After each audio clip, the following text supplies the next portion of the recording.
4 में होगी 62,499 यूरोज। अब यहाँ पे अप्रॉक्स 2,400 यूरोज का फर्क है। आप में से जो लोग जर्मनी मूव करना चाहते हैं या जो जर्मनी में है और अभी जॉब सर्च कर रहे हैं, आज का व्लॉग आप लोगों के लिए बहुत इंटरेस्टिंग होने वाला है, क्योंकि आज हम लोग बात करने वाले हैं इन हैंड सैलरी की। नमस्कार दोस्तों, स्वागत है आपका आज के इस व्लॉग में।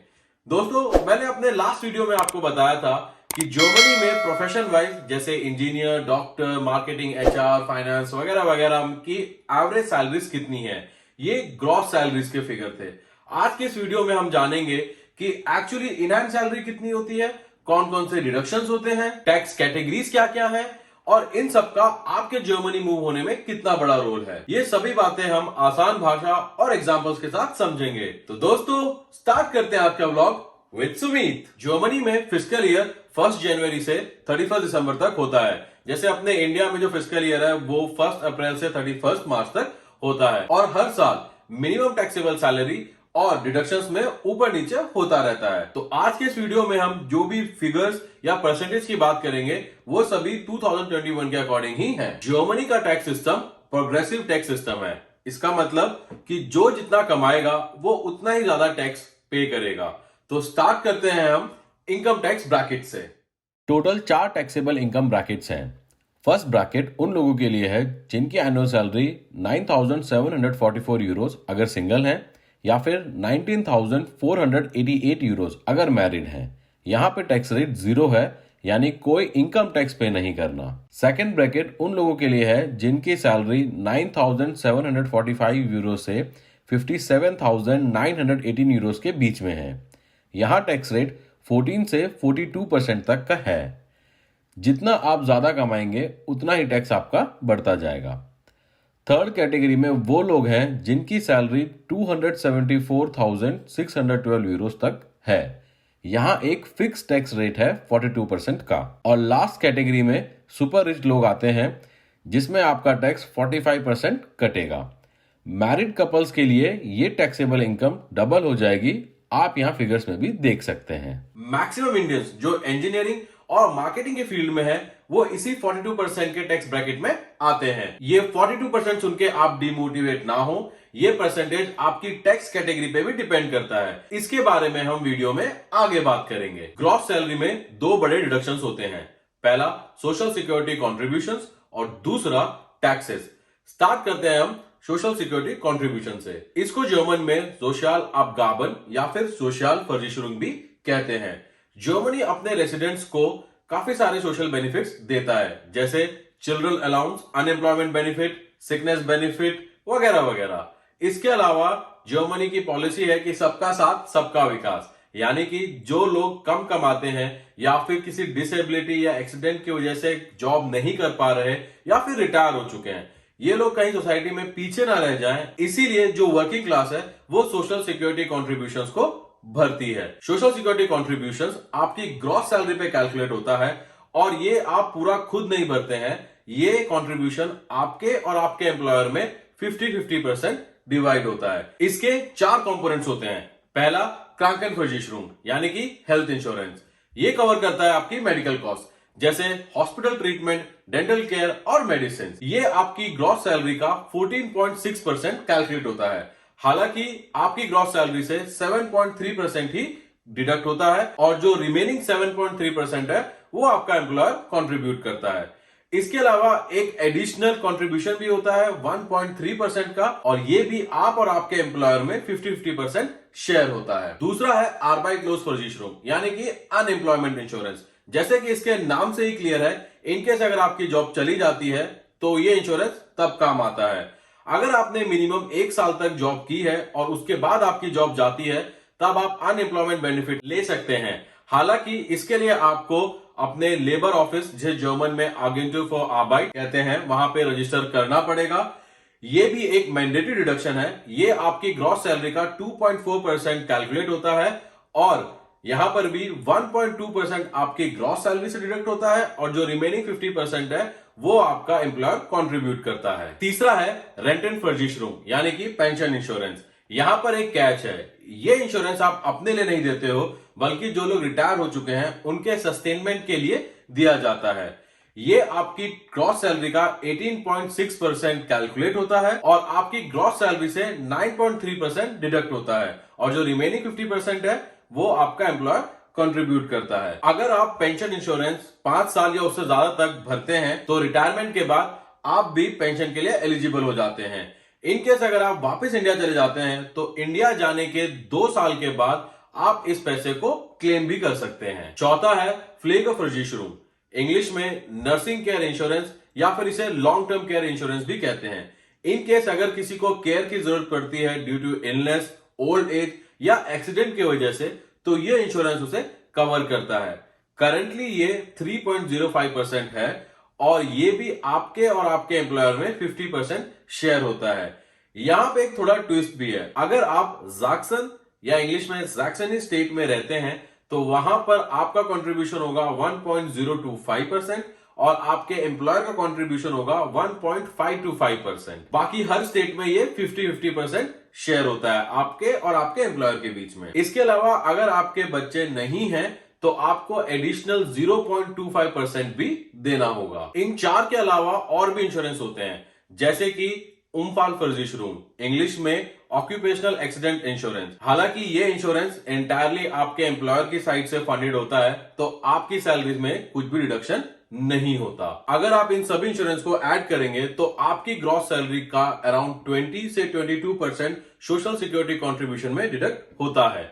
हालांकि यहां पर भी एक कैच है, हर एक इंश्योरेंस की एक सीलिंग होती है यानी कि मैक्सिमम अमाउंट। आसान भाषा में अगर इसको समझें तो अगर आपकी एनुअल सैलरी 90,000 यूरो या उससे ज्यादा की है तो आप एक फिक्स अमाउंट ही पे करते हो as a social security contribution. यहां साइड में आप हर एक इंश्योरेंस की मैक्सिमम अमाउंट देख सकते हैं। अब बात करते हैं दूसरे सबसे बड़े डिडक्शन की, जो कि है टैक्सेस। इसके 3 कंपोनेंट होते हैं। पहला लोन स्टोयर या अनकॉमन स्टोयर। जो लोग जॉब करते हैं, सैलरीड वाले लोग हैं, वो लोन स्टोयर यानी कि वेज टैक्स पे करते हैं और जो लोग फ्रीलांसर हैं या फिर उनकी source of income rent collection से है या किसी बिजनेस या किसी इन्वेस्टमेंट्स के थ्रू है, वो लोग अनकॉमन स्टोयर या इनकम टैक्स पे करते हैं। दोनों में जो फर्क होता है वो है मेथड ऑफ कलेक्शन का। वेज टैक्स है वो आप मंथली पे करते हो, तो जो आपका एम्प्लॉयर है वो आपकी ग्रॉस सैलरी में से वेज टैक्स डिडक्ट करता है और मंथली बेसिस पे डायरेक्टली फाइनेंस आर्म यानी कि टैक्स ऑफिस में जमा करता है। वहीं पे अगर आप फ्रीलांसर हो तो based on your last year tax assessment आप एक प्री पेमेंट करते हो फाइनेंस आर्म को और साल के एंड में फिर वापिस से आपका टैक्स कैलकुलेट किया जाता है आपकी ग्रॉस अर्निंग पे। और अगर आपने ज्यादा पेमेंट किया तो आपको कुछ पैसे वापस हो जाएंगे। इनकेस अगर आपने कम पेमेंट किया तो आपको एडिशनल पेमेंट करनी पड़ेगी। लोन स्टोयर या अनकॉमन स्टोयर जो है वो आपकी ग्रॉस सैलरी का सबसे बड़ा और मोटा रिडक्शन होता है। दूसरा जो कंपोनेंट है वो है सॉलिडारिटी ज़ुशलाग, इंग्लिश में से कहते हैं सॉलिडारिटी सरचार्ज या फिर सॉली। 1991 में जर्मन रीयूनिफिकेशन के टाइम पे जो कॉस्ट आई थी उसको कवर करने के लिए ये टैक्स लिया जाता है। ये सरचार्ज आपके इनकम टैक्स के ऊपर कैलकुलेट होता है ना कि ग्रॉस सैलरी पे और ये सरचार्ज 5.5% है। 2021 में जर्मन गवर्नमेंट एक नया रूल लेके आई है जिसके अकॉर्डिंग अगर आपका इनकम टैक्स 17,000 यूरो से कम है, अगर आप सिंगल हैं, या फिर 34,000 यूरो इनकेस अगर आप मैरिड हैं से कम है तो आपको कोई सरचार्ज नहीं देना होगा। आसान भाषा में समझे तो अगर आप सिंगल हैं और आपकी एनुअल सैलरी 62,000 यूरो तक है तो आपको ये सरचार्ज नहीं पे करना होगा। एक रिपोर्ट के अकॉर्डिंग ऑलमोस्ट 90% वर्किंग क्लास को जर्मनी में अब ये सरचार्ज नहीं देना होगा। तीसरा और जो फाइनल कंपोनेंट है वो है क्रिश्चियन स्टोयर, इंग्लिश में चर्च टैक्स। ये एक ऑप्शनल टैक्स होता है। इनकेस अगर आप किसी चर्च में रजिस्टर्ड है, वहां के मेंबर है, तो ये टैक्स आपको देना होगा। सॉलिडारिटी सरचार्ज की तरह ये भी आपको अपने इनकम टैक्स के ऊपर ही देना होता है और डिपेंडिंग अपॉन स्टेट ये 8 to 9% होता है। अब तक वीडियो में हमने जाना कि ग्रॉस सैलरी के 2 बड़े डिडक्शंस होते हैं, सोशल सिक्योरिटी कंट्रीब्यूशन और टैक्सेस, जिसमें इनकम टैक्स सबसे मोटा और बड़ा डिडक्शन होता है। अब हम बात करेंगे टैक्स कैटेगरीज की, क्योंकि जो टैक्स कैटेगरीज होती हैं ये आपके इनकम टैक्स को इन्फ्लुएंस करती हैं। डिपेंडिंग कि आप कौन से टैक्स कैटेगरी में हो, आपका जो इनकम टैक्स होगा उसी के अकॉर्डिंग ज्यादा या कम होगा। जर्मनी में टोटल 6 टैक्स कैटेगरीज होती हैं और हर एक इंडिविजुअल को ये टैक्स कैटेगरी फाइनेंस आर्म, जिसे टैक्स ऑफिस कहते हैं इंग्लिश में, वो असाइन करता है। तो पहले हम इन टैक्स कैटेगरीज के बारे में जानते हैं और बाद में फिर हम एक एग्जांपल में देखेंगे कि एक्चुअली में टैक्स कैटेगरी किस तरीके से इन्फ्लुएंस करती है हमारे इनकम टैक्स को। सबसे पहले हम बात करते हैं टैक्स कैटेगरी 1 की। टैक्स कैटेगरी 1 में सिंगल, डिवोर्सी या विडोड आते हैं। इनकेस अगर आप मैरिड हैं और आपका जो स्पाउस है वो जर्मनी में रजिस्टर्ड नहीं है तो भी आप टैक्स कैटेगरी 1 में ही आएंगे। इस टैक्स कैटेगरी में सबसे ज्यादा टैक्स कटता है। टैक्स कैटेगरी 2 सिंगल पेरेंट्स के लिए है। इस कैटेगरी में आप चिल्ड्रन अलाउंस के लिए एलिजिबल होते हैं। आगे बढ़ने से पहले हम टैक्स 1 और टैक्स 2 को एग्जाम्पल से भी समझते हैं। यहाँ हम रमेश और सुरेश की सैलरी स्लिप देखते हैं। दोनों ही सिंगल्स हैं। एनुअल ग्रॉस सैलरी भी सेम है, 60,000 यूरोज। दोनों ही बाडन वुटनबर्ग स्टेट में रहते हैं और कोई चर्च टैक्स नहीं देते। रमेश सिंगल है इसलिए टैक्स कैटेगरी 1 में है, और सुरेश सिंगल पेरेंट है, इसके 2 बच्चे हैं और इसीलिए ये टैक्स कैटेगरी 2 में है।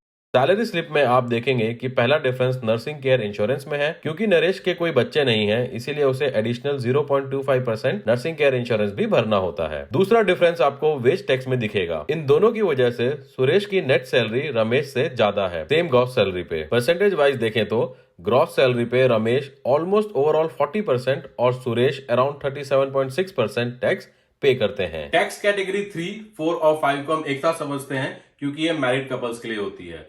तो मैरिड कपल्स के पास 2 ऑप्शन होते हैं, या तो वो टैक्स कैटेगरी 3 और 5 को चूज करें या फिर वो टैक्स कैटेगरी 4 और 4 को चूज करें। सबसे पहले हम बात करते हैं टैक्स कैटेगरी 3 और 5 की। मान लीजिए अगर हस्बैंड वाइफ में से कोई एक जॉब करता है और दूसरा जॉब नहीं करता है, तो उस केस में जो जॉब करता है वो टैक्स कैटेगरी 3 चूज करे और ऑटोमेटिकली जो टैक्स कैटेगरी 5 है वो दूसरे को मिल जाएगी। या फिर मान लीजिए अगर एक 60% कमाता है और दूसरी की जो सैलरी है वो टोटल हाउस होल्ड की 40% है, तो इस केस में भी 3 और 5 टैक्स कैटेगरी वो चूज कर सकते हैं। जो 60% कमाता है उसको टैक्स कैटेगरी 3 मिले और जो 40% कमाता है उसको टैक्स कैटेगरी 5 मिल जाए।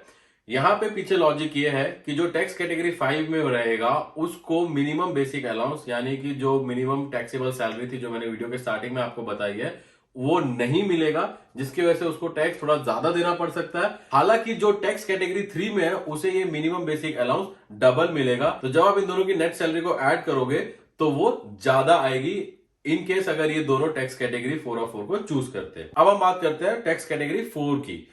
इन केस हस्बैंड और वाइफ दोनों बराबर ही कमाते हैं 50-50% या मान लीजिए 55% या 45 और 45%, तो इस केस में उन्हें टैक्स कैटेगरी 4 में ही रहना चाहिए। टैक्स कैटेगरी 4 टैक्स कैटेगरी 1 के जैसी ही है। टैक्स कैटेगरी 4 में एक और ऑप्शन होता है जिसको कहते हैं टैक्स कैटेगरी 4 विद फैक्टर। यहां पे एक फैक्टर कैलकुलेट किया जाता है जो एक एक्सपेक्टेड इनकम टैक्स है उसको जो टोटल इनकम टैक्स है हस्बैंड और वाइफ का उसे डिवाइड करके एक फैक्टर निकलता है और इसी फैक्टर के बेसिस पे इनकम टैक्स कैलकुलेट करता है। नॉर्मली ये फाइनेंस आर्म आपको कैलकुलेट करके देता है इनकेस अगर आप टैक्स कैटेगरी 4 में अप्लाई करते हो विद फैक्टर। यहाँ पे हम एक कपल लेते हैं, विराट एंड अनुष्का। दोनों ही बाडन वुटनबर्ग में रहते हैं। अभी नई नई शादी हुई है इसीलिए कोई बच्चे नहीं हैं। दोनों ही कोई भी चर्च टैक्स नहीं देते। अनुष्का की जॉब काफ़ी लुक्रेटिव है और इसलिए उनकी एनुअल सैलरी 60,000 यूरोज है, और विराट ने अभी जॉब स्टार्ट ही किया है इसलिए उनकी एनुअल सैलरी 40,000 यूरोज है। तो टोटल हाउस होल्ड इनकम हुई 100,000 या 1 लाख यूरोज। तो फर्स्ट सिनेरियो में अनुष्का क्योंकि ज़्यादा कमाती हैं इसलिए वो टैक्स कैटेगरी 3 में है और विराट ऑटोमेटिकली टैक्स कैटेगरी 5 में आ गए हैं। यहाँ विराट अपनी सैलरी का 45% टैक्स पे करते हैं और अनुष्का अपनी सैलरी का अराउंड 31%। दोनों की नेट सैलरी ऐड करें तो आती है 63,180 यूरोज। वहीं सेकंड सिनेरियो में अगर दोनों ही टैक्स कैटेगरी 4 में हैं तो विराट अपनी सैलरी का 34.4% टैक्स पे करते हैं और अनुष्का अपनी सैलरी का अराउंड 39%। दोनों की नेट सैलरी ऐड करें तो आती है 62,797 यूरोज। यहाँ अप्रॉक्स 400 यूरोज का फर्क है। हालांकि जैसे जैसे ये सैलरी डिफरेंस बढ़ता जाएगा नेट सैलरी भी चेंज हो जाएगी। इन केस 70-30 का रेशियो है तो टैक्स कैटेगरी 3-5 में टोटल नेट सैलरी होगी 64,838 यूरोज और टैक्स कैटेगरी 4 और 4 में होगी 62,499 यूरोज। अब यहाँ पे अप्रॉक्स 2,400 यूरोज का फर्क है। अगर दोनों में से कोई एक ही कमाता है तो फिर टैक्स कैटेगरी 3-5 ही बेस्ट है। एक important point, by default married couples की टैक्स कैटेगरी 4 ही होती है। आपको टैक्स ऑफिस जाके अपनी टैक्स कैटेगरी 3-5 करवानी होगी। अब हम बात करते हैं लास्ट टैक्स कैटेगरी की जो कि है टैक्स कैटेगरी 6। ये टैक्स कैटेगरी उन लोगों के लिए है जो एक से ज्यादा जॉब करते हैं।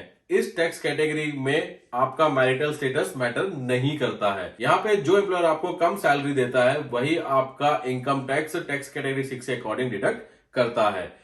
एग्जाम्पल के लिए मान लीजिए आप सिंगल हैं और आप 2 जॉब्स करते हैं, तो जो आपकी पहली जॉब है जहां पे आपकी सैलरी ज्यादा है वहां पे आपका टैक्स डिडक्शन होगा टैक्स कैटेगरी 1 के अकॉर्डिंग, और जो दूसरी जॉब है जहां पे आपकी सैलरी कम है वहां पे आपका डिडक्शन होगा टैक्स कैटेगरी 6 के अकॉर्डिंग। टैक्स कैटेगरी 6 में भी मैक्सिमम डिडक्शन होता है क्योंकि यहां पर भी आपको मिनिमम बेसिक अलाउंस नहीं मिलता है। ये सारी कैलकुलेशन मैंने स्टॉयर गो टैक्स कैलकुलेटर से की है, इसका लिंक मैं आपको नीचे डिस्क्रिप्शन में दे दूंगा। इंडिया की तरह आप यहाँ पे भी टैक्स रिटर्न फाइल कर सकते हैं। जर्मन में इसे स्टॉयर अर्क्लेयरिंग या टैक्स डिक्लेरेशन कहते हैं। अगर आप ये खुद से ही कर रहे हैं तो आपको 31 जुलाई से पहले करना होगा, और अगर आप किसी प्रोफेशनल या टैक्स कंसल्टेंट की हेल्प ले रहे हैं तो आप 31 दिसंबर तक भी कर सकते हैं। साथ ही साथ अगर आप जॉब करते हैं या सैलरीड पर्सन है तो आप एक साथ पिछले 4 साल का टैक्स रिटर्न फाइल कर सकते हैं। लेकिन अगर आप फ्रीलांसर हैं तो आपको हर साल टैक्स रिटर्न फाइल करना पड़ेगा। यहाँ पे मैं आपके साथ अपना एक पर्सनल ओपिनियन शेयर करना चाहूंगा। इनकेस अगर आप जर्मनी में पहली बार टैक्स रिटर्न फाइल कर रहे हो तो आप इसमें किसी कंसल्टेंट या किसी प्रोफेशनल की हेल्प लें। तो दोस्तों, उम्मीद करता हूं कि आप लोगों को क्लैरिटी मिली होगी कि कौन कौन से डिडक्शंस होते हैं, टैक्स कैटेगरी किस तरीके से आपकी नेट सैलरी पे इंपैक्ट डालती है, और सबसे इंपॉर्टेंट ग्रॉस सैलरी और इन हैंड सैलरी में कितना फर्क है। तो आप लोग जो जर्मनी आने का प्लान कर रहे हो या जर्मनी में जॉब सर्च कर रहे हो, आप एक अंदाजा लगा सकते हो कि आपको इन हैंड सैलरी कितनी मिलने वाली है। और रहा सवाल कि मुझे जर्मनी मूव करना चाहिए कि नहीं, तो इसके लिए और भी सारे फैक्टर्स होते हैं जो मैटर करते हैं। एग्जांपल के लिए कॉस्ट ऑफ लिविंग, ये एक अलग टॉपिक है, मैं इसके ऊपर भी एक वीडियो बनाऊंगा और आप लोगों के साथ शेयर करूंगा। तो अगर ये व्लॉग आपको इंटरेस्टिंग लगा है तो प्लीज इसे लाइक करें, अपने फ्रेंड्स के साथ शेयर करें और चैनल को सब्सक्राइब करें। जय हिंद।